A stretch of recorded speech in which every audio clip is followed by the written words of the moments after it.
साधना से जुड़े कोई भी प्रश्न हो, साधना में कठिनाई आ रही हो या ऐसा लग रहा हो कि थोड़े अटक गए हैं, फंस गए हैं कहीं पे, या फिर दैनिक जीवन में साधना को कहीं प्रयोग कर पाए हों या समझना चाह रहे हों कि साधना का प्रयोग कैसे कर सकते हैं अपने जीवन में ज़्यादा कुशलता से कार्य करने के लिए। तो इससे जुड़ा कोई भी प्रश्न हो तो पूछ सकते हैं। इसकी चर्चा करेंगे तो सबका लाभ होगा।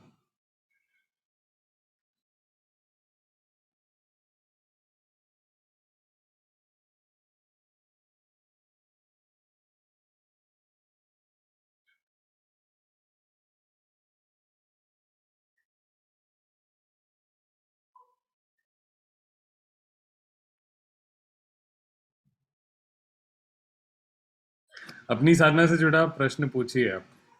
ये काफी, कई बार हमें लगता है कि प्रश्न पूछने से शायद हम ज्यादा चतुर नहीं लगेंगे, लेकिन पूछने से अच्छी चर्चा होती है और उसको अप्लाई करने के लिए भी आपको फिर प्रोत्साहन मिल सकता है।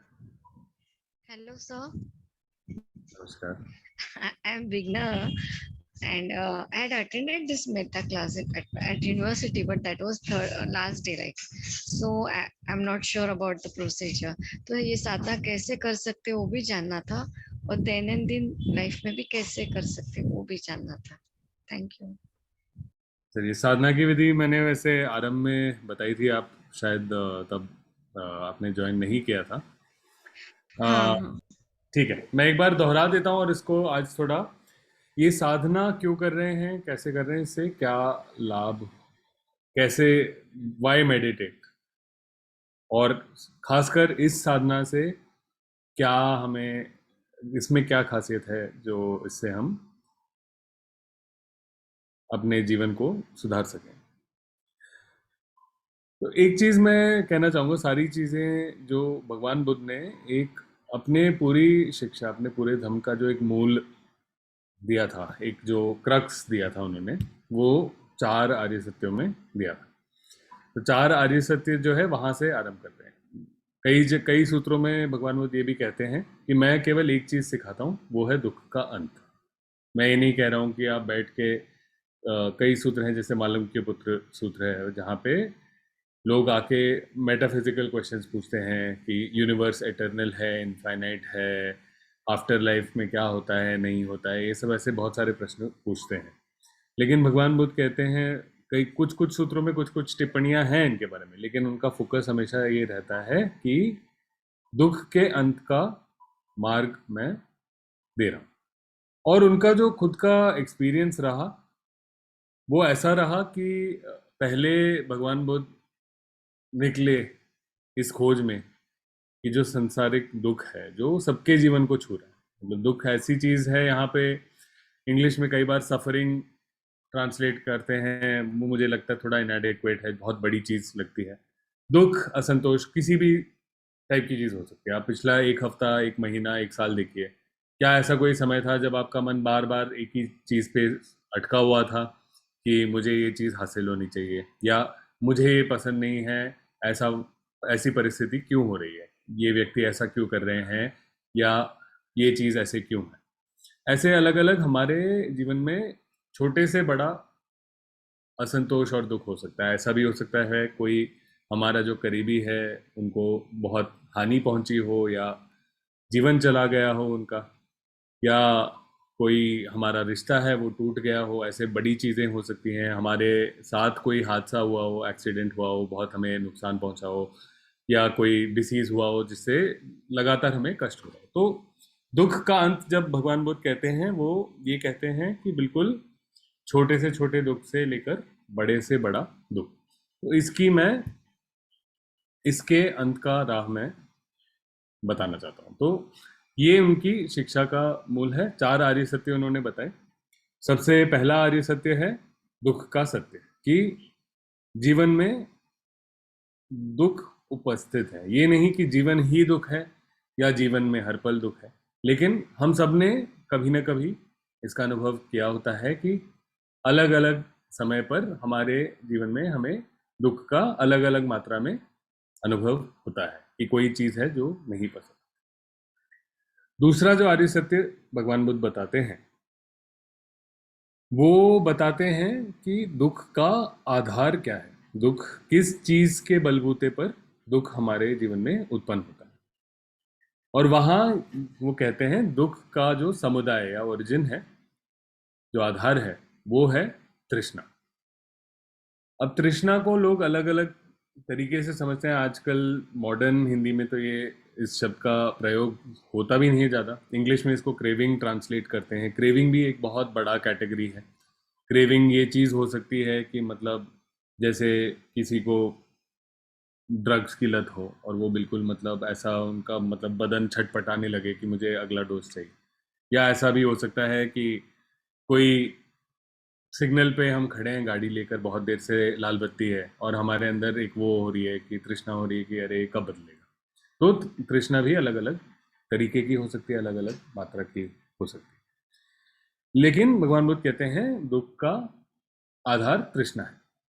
और तृष्णा का अर्थ क्या है? तृष्णा का अर्थ है एक वो मैकेनिज्म की तरह इसको समझते हैं हम, या बहुत ग्लोबल लेवल पे नहीं सोचते हैं कि चलो कोई चीज़ चाहिए, कोई चीज़ चाहिए नहीं चाहिए। बहुत आसान है कहना कि अच्छा ये चीज़ चाहिए, अब इसको चाहना बंद कर दो। लेकिन ऐसे करने से बहुत हमारी सबकी कुछ ना कुछ खराब आदतें होती हैं, कुछ टेंडेंसीज होती है जो हम खुद पहचानते हैं। ऐसे बहुत होती हैं जो हम नहीं पहचानते। खुद पहचानने वाली भी बहुत चीज़ें होती हैं। वजन कम करना है, कोई आदत चेंज करनी है, काम कुछ करना है, जो भी है। इस टाइप के हमारे अंदर हम समझते हैं कि हमारे अंदर कुछ टेंडेंसीज हैं जो कि हम बदलना चाहते हैं। तो तृष्णा जो है वो एक मैकेनिज्म है जो किसी भी परिस्थिति में, कोई भी हमारे वातावरण में, या तो बाहर से कोई एक जानकारी आती है, सिग्नल आता है, कोई नया इंफॉर्मेशन आता है।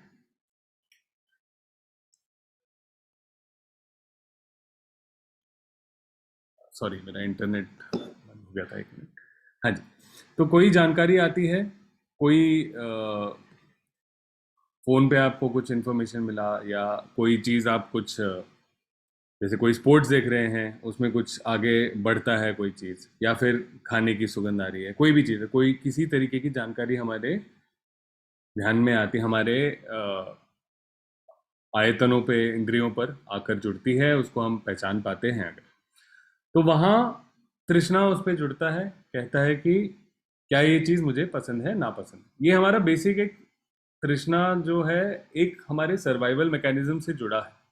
लेकिन हमारे जीवन में हम उसको नॉन सर्वाइवल वाले सिचुएशंस में भी उसको हम बहुत ज़रूरी समझ सकते हैं। कि जैसे अगर हमारा पैर किसी कील पर जाकर लग जाए, किसी कांटे पर जाकर लग जाए, तो तृष्णा होती है हमें कि ये नहीं चाहिए, ये पसंद नहीं है, तो हम पैर हटा लेते हैं। तो अच्छी डिसीजन मेकिंग होती है जो हमारे लिए अच्छी है। लेकिन यही तृष्णा हम किसी एक मानसिक एक कॉन्सेप्ट पर भी, हमारे जीवन के कॉन्सेप्ट पर भी हम लेकर आ सकते हैं कि किसी को कि एक प्रमोशन मिलने वाला है 5 लोगों में से, वो मुझे ही मिलना चाहिए। उस चीज़ को सोच के दिन रात हम महीनों तक सोच सकते हैं कि ये चीज़ चाहिए चाहिए चाहिए चाहिए। या फिर एक को शायद 5 लोगों में से फायर करने वाले हों और हम महीनों तक हम डरे हुए हो सकते हैं कि ये चीज़ नहीं चाहिए, ये चीज़ मेरे साथ नहीं होनी चाहिए, नहीं होनी चाहिए। तो ये जो मैकेनिज्म है जो किसी भी परिस्थिति को पर्सनलाइज करता है, ऐसा है बहुत सारे आपके वातावरण में चीज़ें हो रही हैं जिसको आप निजी नहीं लेते। पंखा चल रहा है, लाइट जल रही है, जब तक वो आपको परेशान नहीं कर रही या बहुत ज़्यादा सुख नहीं दे रही, तब तक आपको उससे कोई मतलब नहीं है। यहाँ पे मेज़ पर 5 चीज़ें रखी हैं, कुर्सी के 4 पैर हैं, अब वो मुझे, जब तक वो कुर्सी मुझे आधार दे रही है तब तक मुझे परेशान नहीं कर रही, ना बहुत ज़्यादा आनंद दे रही है। तो उसको मैं पर्सनलाइज नहीं कर रहा हूँ, निजी नहीं कर रहा हूँ। जैसे ही कोई चीज़ निजी करते हैं तो हम उसके परिणाम से बिल्कुल जुड़ जाते हैं कि मुझे ये परिणाम चाहिए। अगर वो परिणाम मिल जाए तो हम उसके बचाव में लग जाते हैं कि अब ये चीज़ मुझे मिली है, अब ये मुझसे छीननी नहीं चाहिए, ये कभी बदलनी नहीं चाहिए, जो अच्छा परिणाम है। तो इस तरीके से तृष्णा के आधार पर हम किसी भी परिस्थिति को हम नहीं देखते हैं कि केवल ये घटित घटना है, हम उसको अपना बना लेते हैं, हम उसमें अपने आप को देखने लगते हैं और अपने सुख दुख को उस चीज़ से जोड़ देते हैं कि अगर ये चीज़ हुआ तो मैं सुखी रहूंगा, या ये चीज़ हुआ तो मैं दुखी हो जाऊंगा। तो ये जो इसको पर्सनलाइज हम करते हैं और हमारे मन में एक तनाव खिंचाव इस पर इसके साथ उत्पन्न होता है। ये चीज हम इस साधना में भी हम इस ये जो उसका एक सिम्टम है इसको यूज करते हैं अपनी जागृति बढ़ाने में, अपना ज्ञान बढ़ाने में। तो दूसरा जो आर्य सत्य है वो कहते हैं भगवान बुद्ध कि दुख का जो आधार है, दुख का जो समुदाय है वो है तृष्णा। किसी भी चीज को ये नहीं देखना कि ये घटना है, लेकिन उसमें एक अर्थ जोड़ना और उसमें अपना निजी लाभ या नुकसान हानि देखना। तीसरा कहते हैं आर्य सत्य, ये बिल्कुल एक लॉजिकल स्टेप है कि अगर दुख तृष्णा पर आधारित है और तृष्णा अगर समाप्त हम कर सकें तो दुख की भी समाप्ति हो जाएगी। ये तीसरा निरोध का आर्य सत्य कहते हैं, या सेसेशन या एंड ऑफ सफरिंग। तो दुख का जो निरोध है वो तृष्णा की समाप्ति से होता है। अगर हम किसी चीज को थोड़ा ऑब्जेक्टिवली देख सकते हैं, ये चीज अपना लाभ नुकसान भले ही समझ में आए, ऐसे नहीं कि हम हमेशा ऐसे ही काम करें जिसमें हमें लाभ नुकसान, हम हर चीज पर एक मतलब सिक्का उछाल रहे हैं कि एक चीज करनी है कि दूसरी चीज, ये बात नहीं। लेकिन उस लाभ या नुकसान से अपने सुख दुख को जोड़ना, क्यों इसलिए हमें दुख की ओर ले जाता है क्योंकि जो पूरा संसार है वो हमारे अनुसार नहीं चलता। संसार में बहुत सारी चीजें हैं जो कि हम कंट्रोल नहीं कर सकते, बल्कि हार्डली कोई चीज है जो हम एक्चुअली कंट्रोल कर सकते हैं। जैसे हम अपने मन में ज्यादा गहराई से हम देख पाते हैं, तब हमें समझ में आता है कि हमारे कंट्रोल में लगभग ना के बराबर है केवल थोड़ा एक तृष्णा को पहचानना और उसको शांत करना, यही हमारे कंट्रोल में है। बाकी सब हमारे जीवन में जो हमारे छवियां पड़ी हैं, जो इम्प्रेशंस पड़े हैं, जैसे हमारे संस्कार बने हैं, जैसे हमारी आदतें बनी हैं, किसी भी परिस्थिति में कैसे हम समझते हैं कि वो क्या परिस्थिति है और उसके हिसाब से हम क्या कार्य करते हैं। तो ये जो हमारी आदतें बने हैं उसके हिसाब से हम चलते रहते हैं, कंपल्सिवली हम चलते रहते हैं। तो ये चीज हम समझ नहीं पाते। लेकिन वो कंपल्सिवनेस अगर हम हटा दें, हम ये समझें कि हमें किसी भी परिस्थिति में समझकर ऐसा उचित कार्य करना चाहिए जो हमारे भी और दूसरे लोगों के भी लाभ के लिए। और लाभ का अर्थ यहाँ पे ये नहीं है कि मुझे कुछ मतलब आर्थिक लाभ हो या मैं सम्मानित हो जाऊं, दूसरा लज्जित हो जाए, ऐसा नहीं, ऐसा लाभ नहीं। ये ऐसा लाभ है जो कि हमें मन को उत्कृष्ट रखने में और अच्छी एक केवल वो उस परिणाम से जुड़ी उत्कृष्टि नहीं है, केवल हमारा मन एक शांत सुखी संतुष्ट स्थिति में रह पाए, ऐसी उत्कृष्टि के लिए अच्छा उचित कार्य हम कुशलता से कर पाए। ये हम करते हैं तो उस परिस्थिति में, उस विचार में, उस घटना में तृष्णा कम हो जाती है।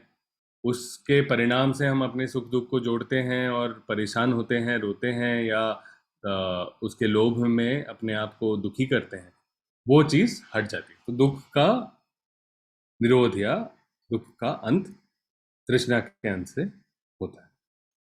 और चौथा आर्य सत्य भगवान बुद्ध बताते हैं कि ये एक मैं आर्य अष्टांग मार्ग आपको बता रहा हूँ। आर्य अष्टांग मार्ग के 3 स्कंद या 3 आप सेक्शन बोल सकते हैं। एक है प्रज्ञा स्कंद या सही समझ, ये चीज समझना। केवल हम क्या करते हैं आम जीवन में, हम दुख को या तो दबाने की कोशिश करते हैं, हमेशा बिजी रहेंगे, या फिर सेडेट करेंगे अपने आप को किसी चीज से। कोई हम गाने सुन रहा है, कोई फोन पे चिपका हुआ है, कोई अल्कोहल का सहारा ले रहा है, कोई और किसी चीज का सहारा ले रहा है, कोई जाके जिम में बस वेट्स उठाने पे लगा हुआ है कि मुझे सोचना ना पड़े, मुझे अपने जीवन के बारे में समझना ना पड़े। तो इस तरीके से जीवन निकाल सकते हैं। या फिर जो प्रक्रिया हो रही है हमारे मन की, जो हमारे ध्यान की प्रक्रिया हो रही है, उससे कैसे दुख उत्पन्न हो रहा है, ये समझने की हम कोशिश कर सकते हैं। तो ये जो प्रज्ञा स्कंध है वो कहता है कि सही दृष्टि बनाओ, समझो कि तृष्णा, दुख, मन की प्रक्रिया जो है, इनके बारे में गहरा ज्ञान प्राप्त करो। ये चीज जो इसका जो ज्ञान है, इसको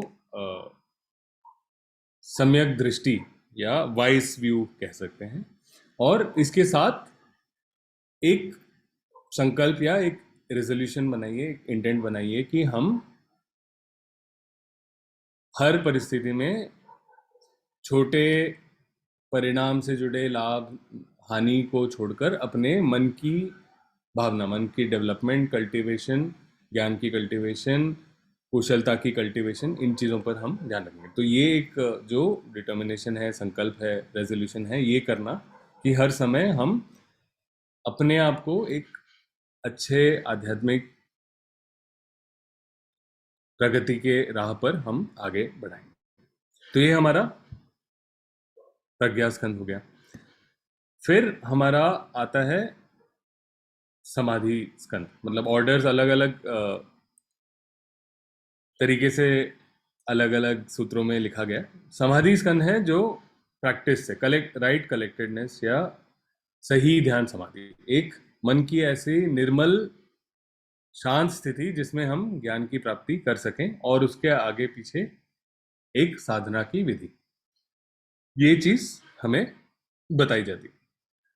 ये भगवान बुद्ध ने अगले 3 अंश जो हैं, ये समाधि स्कंद में या इस समाधि के सेक्शन में आर्य सत्यों में भगवान बुद्ध ने बताया। तो क्या 3 चीजें हैं? पहला है सम्यक स्मृति। स्मृति का अर्थ है याद रखना। इसको इंग्लिश में आजकल माइंडफुलनेस जो टर्म है वो काफी ज्यादा यूज करते हैं। क्या याद रखना है? हमारा जीवन का जो अनुभव है वो हमारे ध्यान का एक वस्तु से दूसरे वस्तु जाते जाते जो श्रृंखला है, यही हमारे जीवन का अनुभव है। अभी मैं यहाँ बैठा हूँ, मेरा ध्यान इस चर्चा पर हो सकता है, या फिर बाद में कुछ काम चल रहा हो, या आगे इसके बाद मुझे क्या करना है, कल क्या करना है, वहाँ ध्यान हो सकता है। आसपास कुछ चल रहा है, उस पर ध्यान हो सकता है। जहाँ मेरा ध्यान होगा उसके हिसाब से मेरा जीवन का अनुभव होगा। एक ही क्लास में 5 बच्चे बैठते हैं, एक खेलने के बारे में सोच रहा है, एक कुछ अपने चित्र बना रहा है कॉपी में, एक कोई पढ़ाई पे बहुत ध्यान दे रहा है, एक कुछ और सोच रहा है। तो सबका अनुभव, ऐसा बाहरी वातावरण बिल्कुल एक जैसा है, लेकिन सबका जीवन का अनुभव बहुत अलग है। क्यों? क्योंकि उनका ध्यान अलग अलग वस्तुओं पर जा रहा है, अलग अलग राहों पर जा रहा है। तो स्मृति का अर्थ है एक जागरूकता रखना कि हमारा ध्यान किस वस्तु से, किस विचार से किस विचार पर जा रहा है। और न केवल ये, जैसे हमने आर्य सत्यों की बात करी, इस इसकी प्रक्रिया क्या है, कैसे एक वस्तु से दूसरे वस्तु पर जा रहा है, कैसे इस प्रक्रिया में तृष्णा के आधार पर जुड़ रहा है उस विचार पर, उसको निजी बना रहा है, उसके एक परिणाम से अपने सुख दुख को जोड़ रहा है। तो ये चीज जो है, इसकी स्मृति, अपने मन की जो प्रक्रिया है इसके बारे में जागृत रहने की स्मृति, ये है mindfulness, remembering to observe how your mind moves from one thing to another. और दूसरा जो इसका इस समाधि स्कंद में जो दूसरा अंश है वो है सम्यक व्यायाम या सही व्यायाम, या राइट एफर्ट, वाइस एप्लीकेशन, ऐसे ट्रांसलेट कर सकते हैं। ये जो है, ये हमारी साधना में खासकर ये, अब ये दोनों को जोड़ के मैं साधना की जो विधि है वो मैं समझाऊंगा।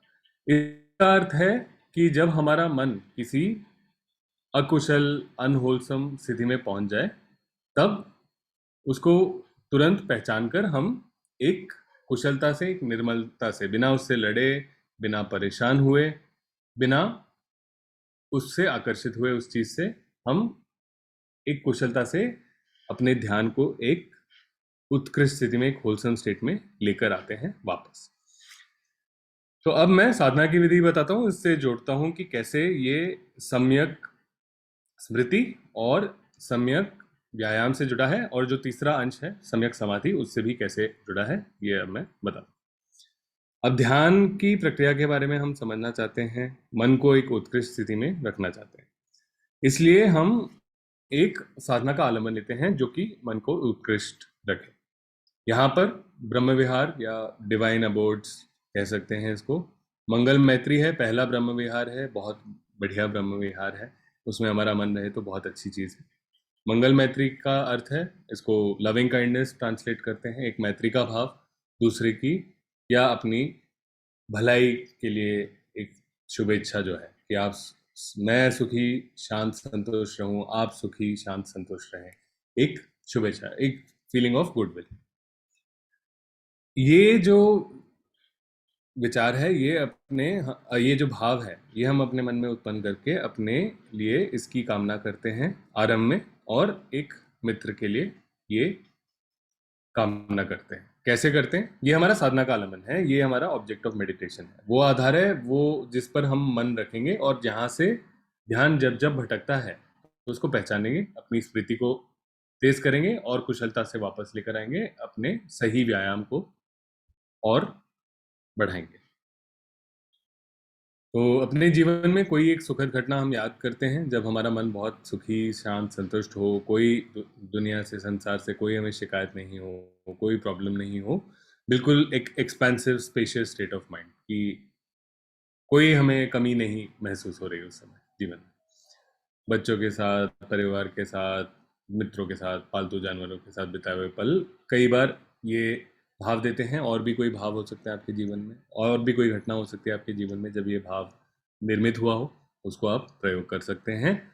वो जो भाव था उस समय, उस घटना के समय, वो अपने हृदय के केंद्र में लेकर आएंगे और अपने आप के लिए ये कामना करेंगे कि उस समय जैसा मैं हमेशा सुखी, शांत, संतुष्ट रहूं।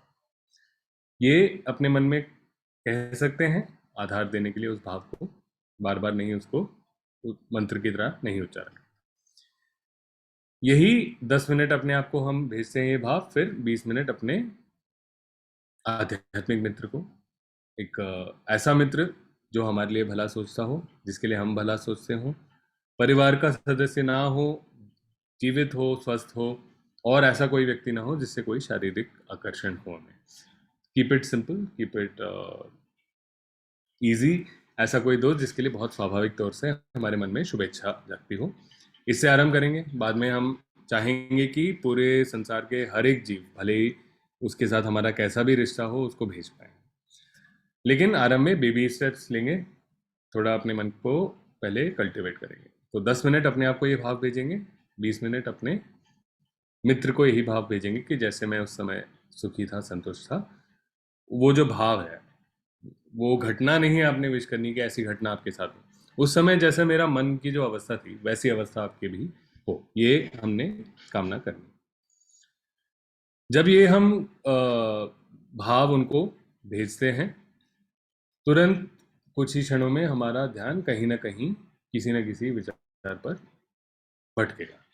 ये स्वाभाविक है, ये एवोल्यूशनरी है कि हमारा जो ध्यान है, हमारा मन है, वो हमेशा हमारे एनवायरनमेंट को स्कैन करते रह सकता है। जंगलों में रहते थे हम, कभी भी कहीं से कोई भी खतरा आ सकता था, सांप आ जाए, शेर आ जाए, बाढ़ आ जाए, कुछ हो जाए, पेड़ गिर जाए, तो हमेशा हमारा ध्यान एनवायरनमेंट को स्कैन करते रहता है कि क्या हो रहा है, नहीं हो रहा है। और इसमें भी खासकर, खैर उस चीज़ पर अभी मैं ज़्यादा नहीं जाऊंगा, लेकिन उसमें भी जो चीज़ हमें लगता है कि खतरा हो सकता है उस पर ज़्यादा टिकता है। इसलिए जैसे सनसनीखेज खबरें हमें ज़्यादा अच्छी लगती है, क्योंकि हमें लगता है ये हमारे खतरे से जुड़ा है। तो हमारे मन का स्वभाव है कि हमेशा अपने वातावरण में ढूंढते रहे, और बाहरी वातावरण हो सकता है या हमारे मन में कोई विचार हो सकता है, इन सबको, इस जानकारी को देखते रहता है, ढूंढते रहता है। और कोई चीज़ उसे लगती है कि ज़्यादा लाभदायक है, या जिस चीज़ को निजी मानता है, ज़्यादा अटैचमेंट हो हमें किसी चीज़ से, अपने लाभ हानि से ज़्यादा हम उस विषय को, उस विचार को, उस चीज़ को हम जोड़ते हो, तो वहाँ जाकर हमारा ध्यान चिपक जाता है।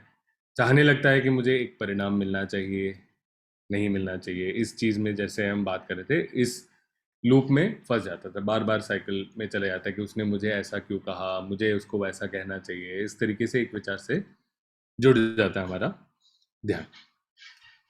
तो जैसे हमारा विचार किसी भी चीज पर भटके, भले ही कोई शोर मचा हो या ऐसा कोई विचार हो, सबसे पहला कदम है, अब हम सही व्यायाम की बात करें। मन की जो स्मृति है, वो जागृति है कि कैसा हमारे मन का हलन चलन हो रहा है, क्या प्रक्रिया हो रही है, वो पहचानती है कि हमारा ध्यान भटक गया। आरंभ में ये स्मृति आपकी बहुत कमजोर होती है, आप काफी समय तक किसी चीज पर सोच रहे होंगे, उसके बाद आपको ध्यान आएगा, अरे हम तो साधना करने बैठे। तब तुरंत घबराना नहीं है, परेशान नहीं होना है, नाराज नहीं होना है कि हमारे मन में कुछ अलग विचार आ गया है। ना हमने उसके पीछे भागना है कि चलो देखें, इस चीज़ की जांच पड़ताल करते हैं, जो विचार है इसके बारे में सोचते हैं, अच्छा हम खाली बैठे हैं, अब और कुछ काम नहीं कर रहे हैं, इसके बारे में सोचते हैं। ये कोई चीज़ नहीं करनी है, हमने केवल पहचानना है कि हमारा ध्यान इस विचार पर जाकर अटक गया है, फंस गया है। पहला कदम ये है, recognise that our attention is on a different object, on a different thought, it is distracted. ये जो आया है डिस्ट्रैक्शन, ये हमारे एक पर्सनल ट्रेनर की तरह है, हमें कह रहा है कि आपको मैं स्मृति और सही व्यायाम दोनों का प्रयोग करने का मैं एक अवसर दे रहा हूँ। तो उसको बिल्कुल हमने एक अच्छे एटीट्यूड से देखना है कि चलिए, हमने पहचाना, हमारा मन का जो स्वभाव है, हमारे मन की जो प्रक्रिया है, ये पहचानने का एक और अवसर मिला है हमें। तो पहचानते हैं पहले, फिर दूसरा हम निर्णय करते हैं कि इसके पीछे नहीं भागेंगे, इससे लड़ेंगे नहीं, रहने देंगे इसको अपने ध्यान का पोषण नहीं देंगे। तो पहला स्टेप रिकॉग्नाइज, पहचानना कि हमारा ध्यान किसी विचार से जुड़ा है। दूसरा कदम है रिलीज, उसको रहने देना कि उसके पीछे नहीं भागना है, उससे लड़ना नहीं है, उससे परेशान नहीं होना है, बस उसे रहने देना है। ध्यान हम देते रहेंगे तो वहीं पे हम फंसे रहेंगे, ध्यान नहीं देंगे तो खुद ब खुद वो चले जाए रहने। तो सेकंड स्टेप है रिलीज, रहने देना। तीसरा कदम बहुत इंपॉर्टेंट है, जो हम तृष्णा की बात कर रहे थे, क्योंकि हमारा ध्यान जाकर खो गया था उस विचार में। इसका अर्थ है साथ में ये तृष्णा का आधार रहा होगा इसमें, क्योंकि हम वहाँ पे किसी उस चीज़ को हम पर्सनलाइज कर गए, हमारी रियलिटी ट्रांसफर हो गई है उस थॉट में कि यही अब ही मेरा संसार है, यही मेरी वास्तविकता है, जो ये सोच है कि मुझे ये चीज़ चाहिए, मुझे ये चीज़ नहीं चाहिए। वहाँ हमारा एक हमने वो संसार बना लिया, अपने व्यक्तित्व को वहाँ स्थापित कर लिया, और उस विचार के साथ एक कुछ निजी कामना हमने जोड़ ली। तो यहाँ जो तृष्णा है, हमारे लिए एक बहुत फायदे की चीज़ ये है कि इस तृष्णा का एक बहुत टैंजिबल एक सिम्टम है। इसका सिम्टम है कि हमारे मन में एक तनाव खिंचाव उत्पन्न होता है। ये वैसा ही है कि अगर आप कुछ बहुत बारीकी से कुछ पढ़ेंगे, थोड़ी देर में आपके मन में तनाव खिंचाव आने लगेगा, एक स्ट्रेन आएगा, एक टेंशन आएगा, फिर आप खुले आसमान को देखोगे तो वो गायब हो जाएगा। या काफ़ी देर किसी की प्रतीक्षा करें, उस समय आपका मन तनाव खिंचाव से प्रभावित हो जाता है, जब वो आ जाएं तो एक आराम मिलता है। तो ये जो तनाव खिंचाव है, ये पहचानना है, इसको हमने शांत करना है, ढीला करना है। हम जो तृष्णा है, जो हमारे ध्यान को एक निजी तौर से उस विचार से जोड़ रहा है, उसको हम थोड़ा शांत कर रहे हैं। शांत करा हमने, फिर हम मुस्कुराएंगे। मुस्कुराने वाली साधना है, मन को उत्कृष्ट रखने वाली साधना है। मुस्कुराने से इसको आधार मिलता है, मुस्कुराते हैं, इससे तृष्णा और कम होती है। मुस्कुराकर वापस अपने ध्यान को साधना के आलंबन पर लेकर आते हैं, वापस ऑब्जेक्ट ऑफ मेडिटेशन पर लेकर आते हैं, और ये प्रक्रिया बरकरार रखते हैं कि अपने आप को या अपने मित्र को जो मंगल मैत्री का भाव भेज रहे थे, वो हम भेजते जाएंगे। और अगर हमारा ध्यान भटका तो फिर हमने परेशान नहीं होना है, नाराज नहीं होना है, ना आकर्षित होना है उस चीज से, केवल इन कदमों का प्रयोग करना। Recognise that your attention is distracted on an object, release the object that is distracting your attention, relax the tension in your mind, re-smile, return to the object of meditation and repeat.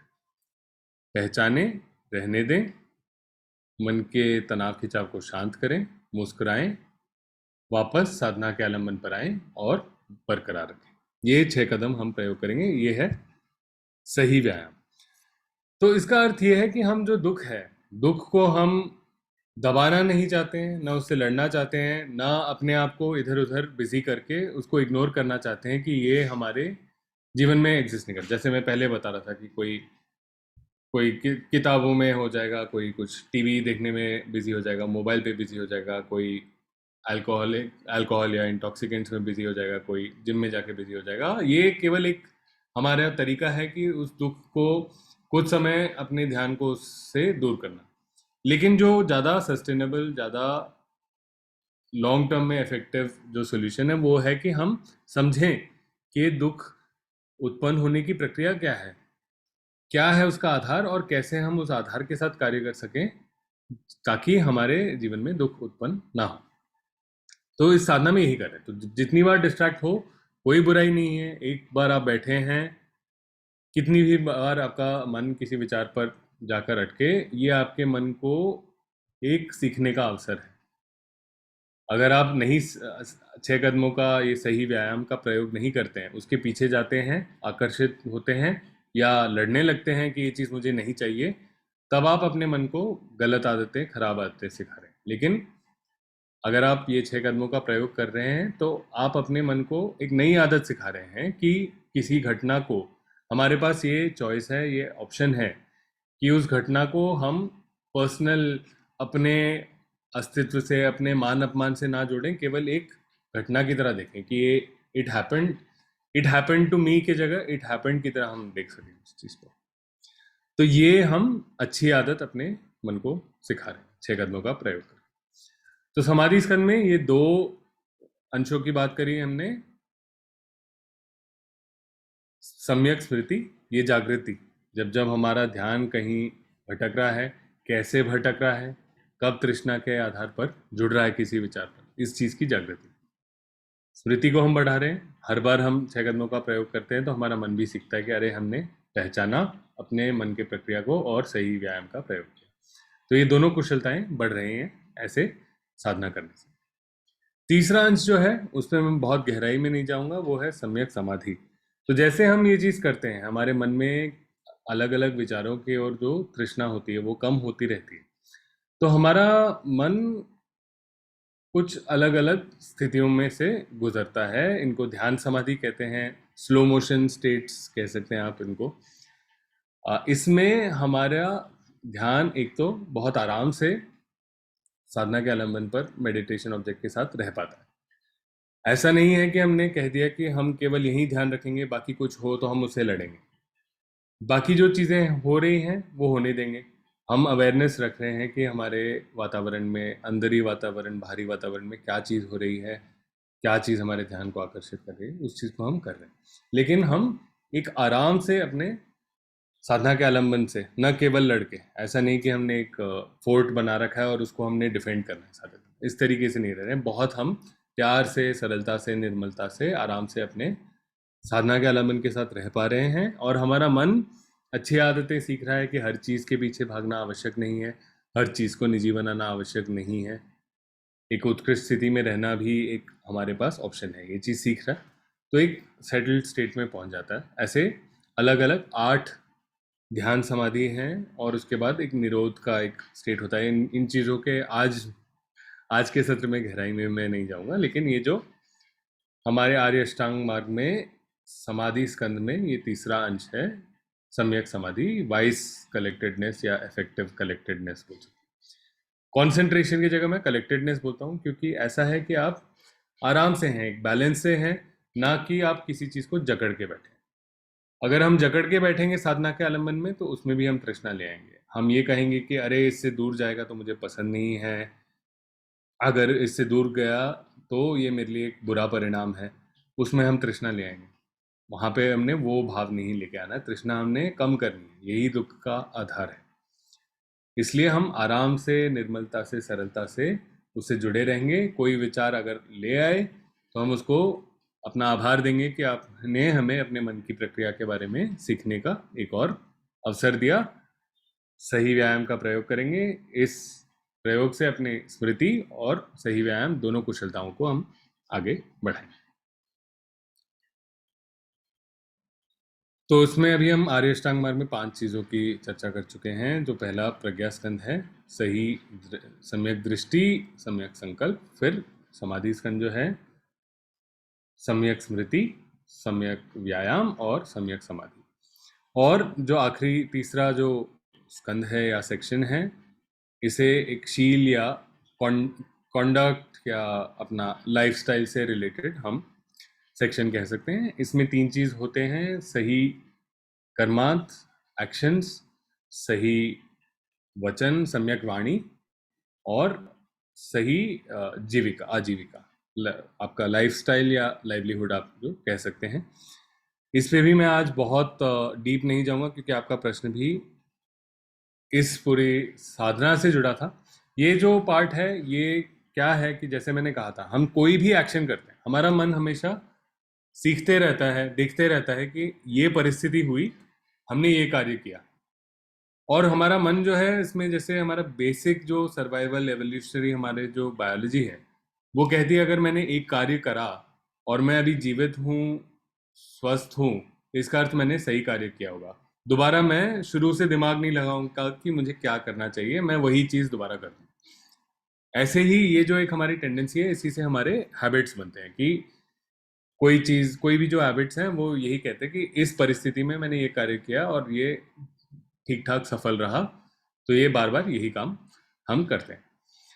तो अगर हम साधना में बैठेंगे, वहाँ पे सही व्यायाम का प्रयोग करेंगे कि देखिए तृष्णा के आधार पर किसी विचार से जुड़ना नहीं है, मन को उत्कृष्ट रखना है, अच्छा भाव अपने आप को भेजना है, अपने मित्र को भेजना है, अन्य जीवों को भेजना है। ये सब बढ़िया काम, अच्छी आदतें हम अपने मन को सिखा रहे हैं साधना के समय। फिर बाहर आते हैं, 10 लोगों को भला बुरा सुना देते हैं, 4 जगह झूठ बोल देते हैं अपने निजी एक छोटे से फायदे के लिए, छोटे से एक परिणाम के लिए, और अन्य कार्य करते हैं। तो इससे हमारा मन दोबारा उन्हीं आदतों को सीखता है कि अरे ये कार्य मैंने किया, मैं जीवित हूँ, स्वस्थ हूँ, तो इस परिस्थिति में यही करना है। तो हमें आदतें बदलनी है, तो उसको एक कंसिस्टेंसी रखना पड़ेगा अपने लाइफ में, एक कंडक्ट में। केवल साधना में बैठ के ऐसा नहीं होगा कि अगर कोई जिम करे, कसरत करे और बाकी पूरे दिन जंक फूड खाए, अल्कोहल पिए और स्मोक करे, तो उसकी सेहत अच्छी नहीं बनेगी। इसलिए साथ में हम जो साधना कर रहे हैं उसको एक जिम वर्कआउट की तरह समझिए, अपने मन के बारे में समझ रहे हैं, कुशलताओं को बढ़ा रहे हैं, लेकिन जो हमारा लाइफस्टाइल है उसके आसपास, वो भी उसके लिए कंड्यूसिव होना चाहिए। उस जो आदतें, जो ज्ञान हम प्राप्त कर रहे हैं साधना के समय, उसी चीज़ को वो भी रीइंफोर्स करना चाहिए।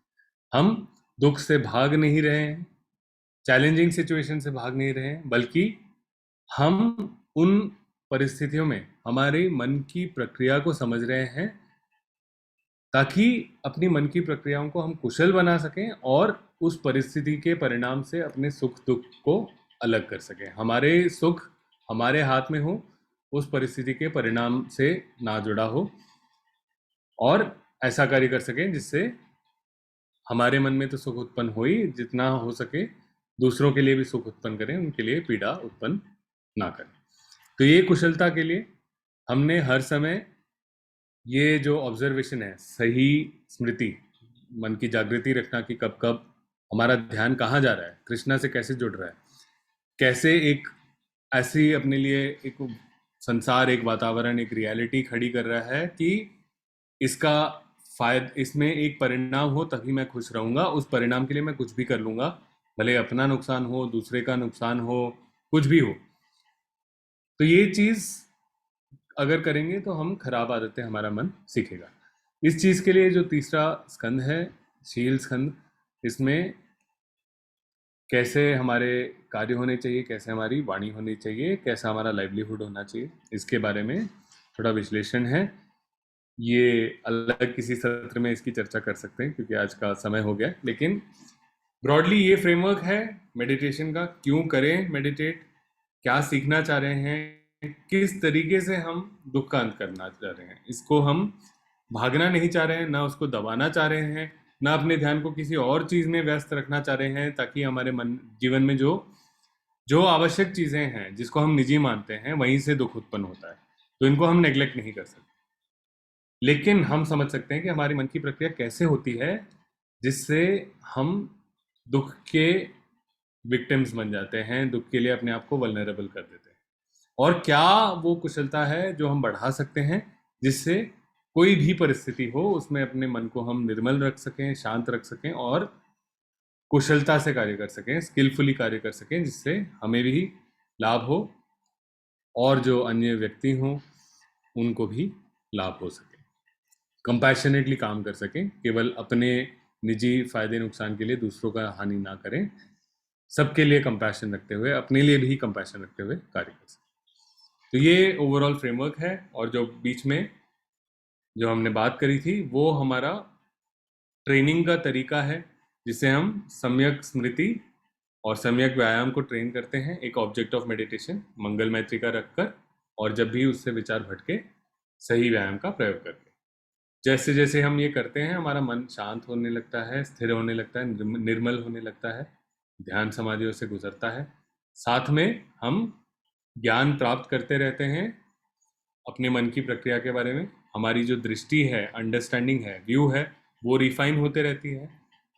हमारा जो एक रिजॉल्व है कि यही सही तरीका है अपने जीवन में दुख को एक सस्टेनेबल तरीके से हटाने के लिए, हमारा रिजॉल्व भी स्ट्रांग होते रहता है।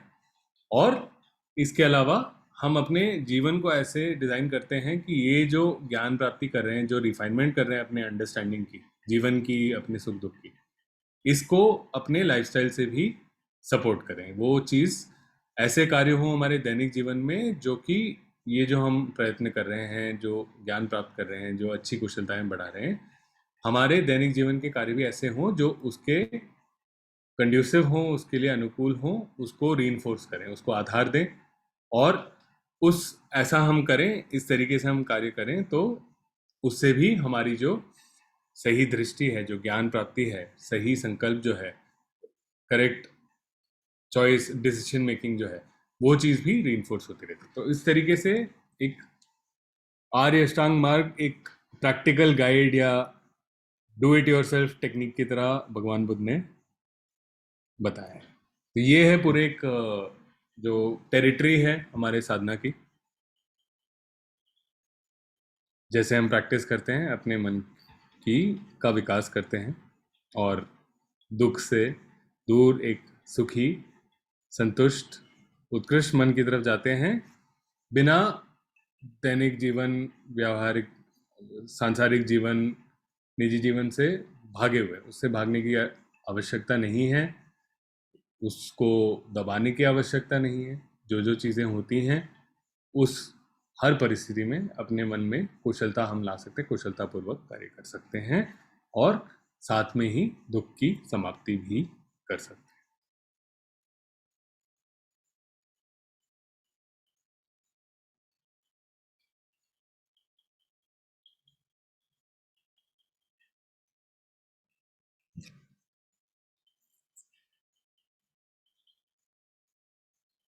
काफी Thank you, sir.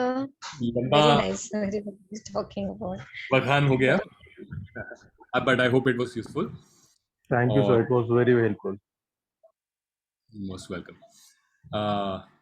ठीक है, आज का सत्र का समय भी हो गया है। अगले सप्ताह आइए और कोई प्रश्न तैयार करके आइए, क्योंकि अच्छी चर्चा तब होती है। ज़्यादा कई बार क्या होता है, सूत्र हम पढ़ते हैं, अच्छा ज्ञान मिलता है, वो भी करते रहेंगे हम, लेकिन कई बार जब अपने निजी जीवन से प्रैक्टिकल डिफ़िकल्टीज और प्रैक्टिकल अंडरस्टैंडिंग से रिलेटेड जो हम बात करते हैं कि अपने जीवन में कैसे उतारें इसको, वो चीज़ फिर पूरे ग्रुप के लिए भी काफ़ी फ़ायदेमंद रहता है। तो इसलिए प्रश्न अगर तैयार करके आएंगे तो अच्छा प्रोडक्टिव हमारा डिस्कशन रहेगा। ठीक है, तो अभी प्रार्थना के साथ आज का सत्र समाप्त करते हैं। मैं एक बार स्क्रीन शेयर कर लेता हूँ।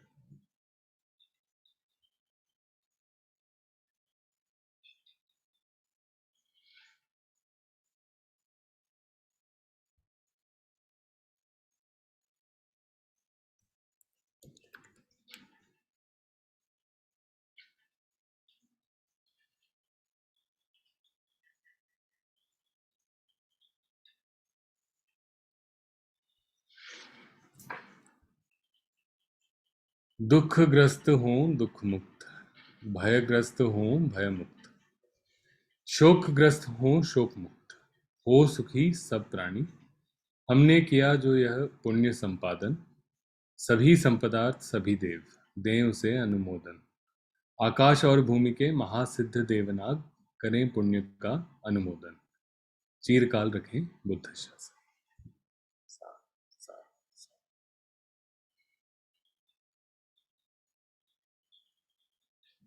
धन्यवाद। Thank you, sir.